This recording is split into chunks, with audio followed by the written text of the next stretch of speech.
Yo guys, Chinky's here, and today I'm bringing you guys a video on DK versus Holy Paladin Warrior. Again, I'll go through gear, essences, neck traits, and talents and PP talents.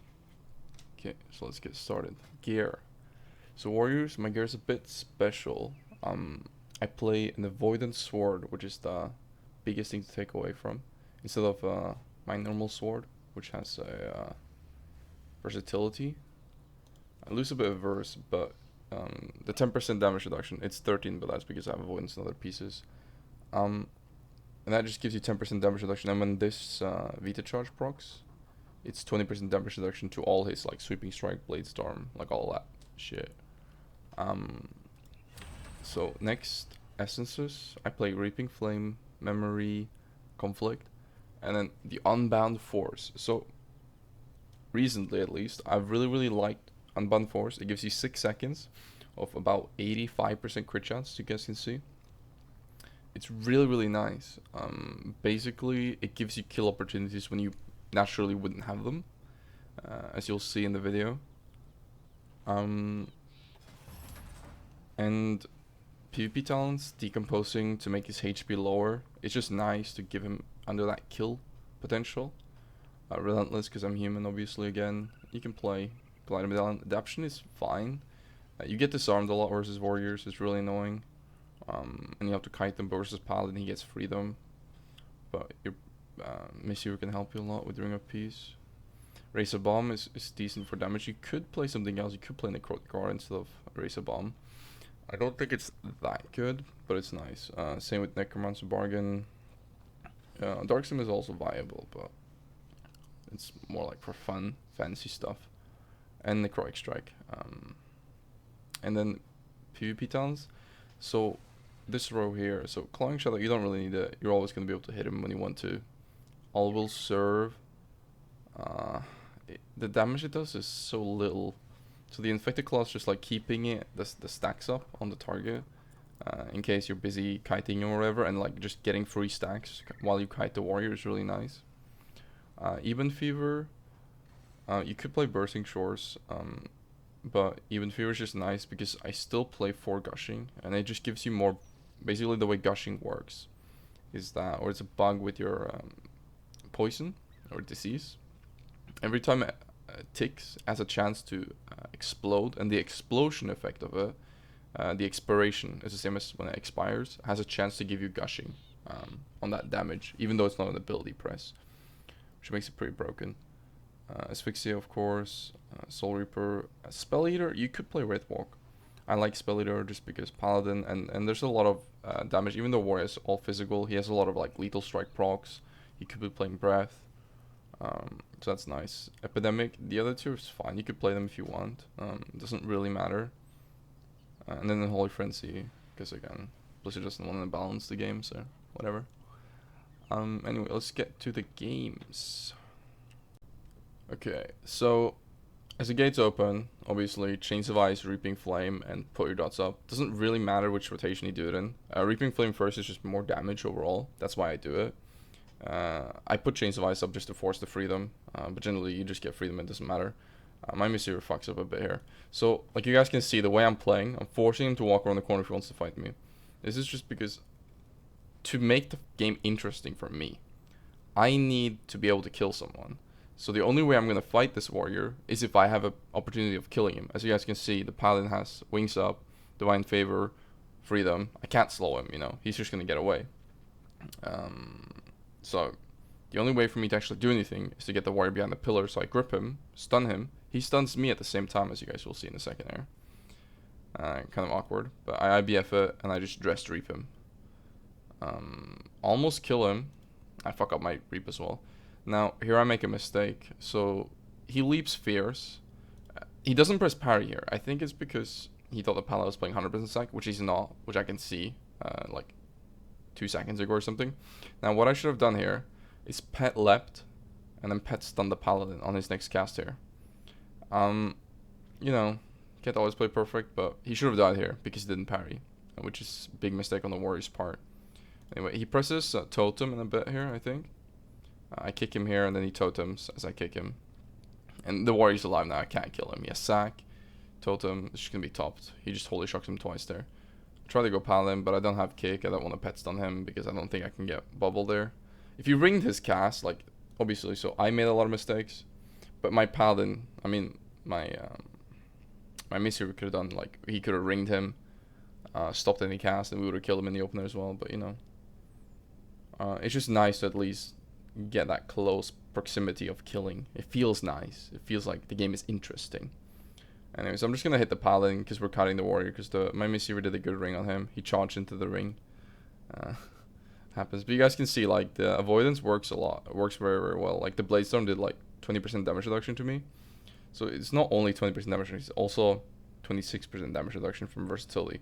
So just like the amplifier, like it's just so nice. Like you feel like you're never under pressure versus warriors.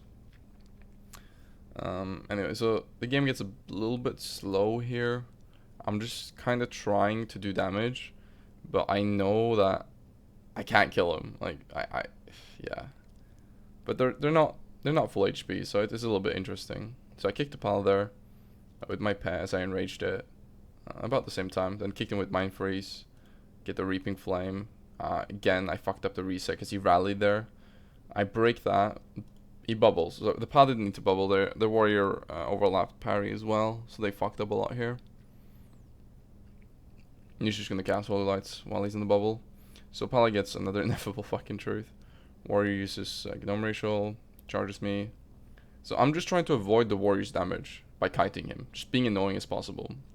You know, he trinkets a second, he gets leg swept because he's annoyed because he's not allowed to do damage, and it pisses him off.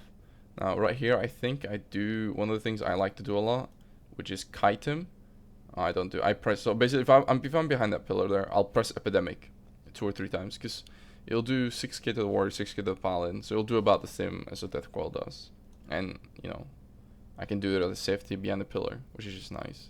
So I'm cutting my Pali, or my Missy a bit here. Gonna walk back into line while I kite the warrior. Just trying to force him to use freedoms. He gets a lot of extra freedom because of Ineffable. It's pretty annoying. Just trying to take his little damage while I do as much damage as possible. Just trying to be annoying, you know? Like, the game ends, you know, if you win, if you heal more or do more damage than them. As I'm the DPS, you know, I'm trying to win based on the damage part because I can't heal anything except destruct myself. So the game goes on for a little bit here, and nothing really happens. I can't really force anything. I move my pet there so I can kick the paladin, just trying to pay attention to what the paladin is doing, so I can get some pressure on the warrior while still being max range from the paladin because I want to hit the warrior. Then we get paralyzed off that kick. He bops the paralyze, so he's bubbled the paralyze and bopped it. And he has Trinket back now, though. And I have some good pressure on the warrior here. He rallies as well. I have Dressed Reaping. I think I just got my crit there, if I'm not mistaken. Wait, am I not playing the crit this game? I might not be. I'm looking at my buffs.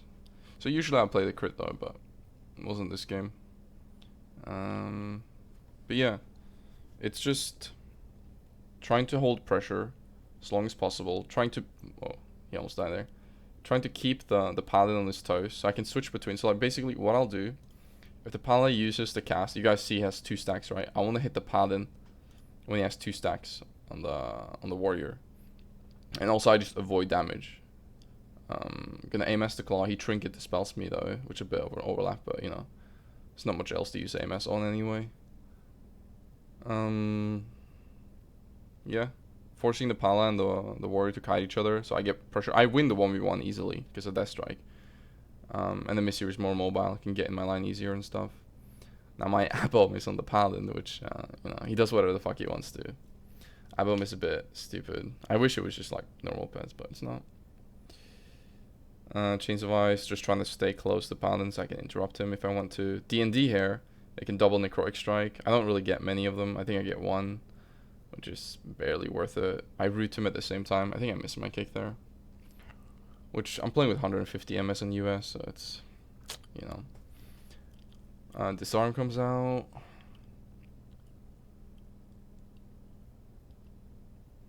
Yeah, just kiting the warrior. slowing him on his leap, trying to piss him off, trying not to take damage. We still have Cocoon, so we're pretty safe here. I AMS on top of the Cocoon, just to avoid like the judgment damage and stuff. It hits the Cocoon, but the AMS before it hits the Cocoon. Yeah, just again like the start of the match, trying to make the warrior paladin kite each other. You know, my avoidance is doing good here, so I just got my procs here. So now my avoidance is 20%. So if he decides to like, you know, if he wants a sweeping strike, execute my pet, for example, it will do so much less damage to me, it's not worth it. I don't know if I decide to pet. I tried to asphyxiate it, but I was too late. Bubble again, because of ineffable true. Disarms me. When he disarms me, I just want to kite him. I don't want him to fight me, because obviously he can press abilities, I can't. And you know, obviously you're gonna lose that. My album is hitting the warrior though, which is nice. Hits the right target for once. Then I get pressure on the paladin though. So he totems himself, so now I'm just gonna go warrior. That's kind of what I'm doing. I'm trying to force him to use stuff on himself or on the other the other person, so I can kill the other one. Now he dies through here. He dies through bop and parry because of the claw. Anyway, yeah. So you just want to keep kiting the warrior, and yeah, let's get on to the next game. Yo guys, so the second game is a bit of a shorter game. I think it's about 3 minutes or so. Just fucking looking at my reflex. So same stuff, you know, put dots, chains of ice or reaping flame. It doesn't really matter because they have freedom. Generally I would say chains of ice first and reaping flame, then put dots up. You know, just trying to get pressure in the start here. The warrior was blade storming, so I didn't want to cleave the blade storm with me and my Missouri, so I walked away from him, and he followed me. I'm just trying to get pressure. We get double leg sweep, which is nice. I get blinded. My Misty Cocoon's very late here. It's not that scary, but you don't really want to go below the 20% mark because of execute obviously, and then lethal strikes just increases damage by a shit ton. Yeah, I think this game wins a bit abruptly. This paladin and warrior is a bit better than the last one. Warrior does way more damage, tries way harder to switch to a Missiever. And as you guys can see, I'm trying to make him line, but he doesn't really want to do it before he's full HP. So this warrior's just a bit smarter. Also, this map is a bit worse. Now, right here, my Missiever makes a big mistake. Like, rolling off the cliff there is correct. It's a good roll. Now, I move to the edge. He moves back up here. He should just stay down here and heal me. Because you guys can see, he does not have paralyze, he does not have leg sweep. He does not have ring, so he can't really do anything by being up here. There's no point to it. So yeah, I get a bit low there. He disarms the warrior, which he could have done from downstairs as well. He rolls again after the warrior charges him, but like the warrior gets some damage on him, which is not good. He gets hodged. They switch to him. So this game would have been completely different if you just stood downstairs. It would have just been me versus the warrior, me hitting the paladin warrior, and him being in like no damage whatsoever. Because he's leather. He takes more damage than me. He has some self-healing that is only bound to him, like healing elixir, but it's still not worth taking damage for free here. Paladin blinds, breaks instantly. Don't really understand why. He jumps down again. Now, I line of sight him a little bit for like a half a second, then I come back in. This time he doesn't make that same mistake though. I guess he noticed it when I did it here, and then, yeah. But now he does have like sleep and paralyzed, so now it's acceptable to go upstairs basically. But the last time there was no reason for it. I just jump down. The panel was behind the pillar. I get a good grip here. As you guys see, I was standing here when I got the grip, but I was standing here earlier, so it grips him further back, and I get the stun off. I don't have Reaping Flame. I have Dress though, and I have Abom. I'm just watching the paladin to see like the line of sight. Now, I kill in like about 30 seconds or so. So the warrior gets low. The paladin is healing him. If I walk here, I could have kicked him, but you know it's whatever happens. So he leg sweeps. He bops himself. Now this is the mistake that the paladin does that kills him. He does not have trinket, and he bops himself. He did not need to bop this. As you guys can see, they're full HP, but we're both low HP. Now, my Mr. is about to get his cocoon back, so he's gonna trinket that in cocoon. Now, I think the paladin forgot that cocoon exists. That's probably why he did that. He gets kicked, which is bad. He could have rolled before he casted, which would have been better. He disarms the warrior, so I just leave the warrior and I go Paladin. Paladin has a little bit of left of wings here. Now he has ineffable treetops. He can basically holy shock and judgment every single global, which is what he's doing. But he's not holy shocking defensively. He's holy shocking me. He's getting bloodthirsty. Now he's gonna claw me here as well in a second. I still have MS. I'm not scared of dying. I'm literally just like playing with death, kind of pretending I'm gonna die. And I just turn the tables and one shot him. Not gonna lie, I probably didn't need to press Abomination there. But you know, it's just extra damage. I didn't know how much damage I'm gonna do there. I probably only did like 10k. That's the awkward thing about DK cooldowns. It's just, But you know, Avoidance Sword helps you. The extra crit, I didn't play it this game either, but it's really good. Yeah. Not that hard of a matchup with the Misviewer, but it can be a bit complicated. So yeah, thank you guys for watching my video. Hope you guys liked it. If you have any questions, just leave them in the comments below. Like if there was anything that I missed, any details that you're curious about in the matchup. Yeah, or if you have any video ideas or whatever, just like if you want, subscribe. I'll be making daily videos. Anyway, peace.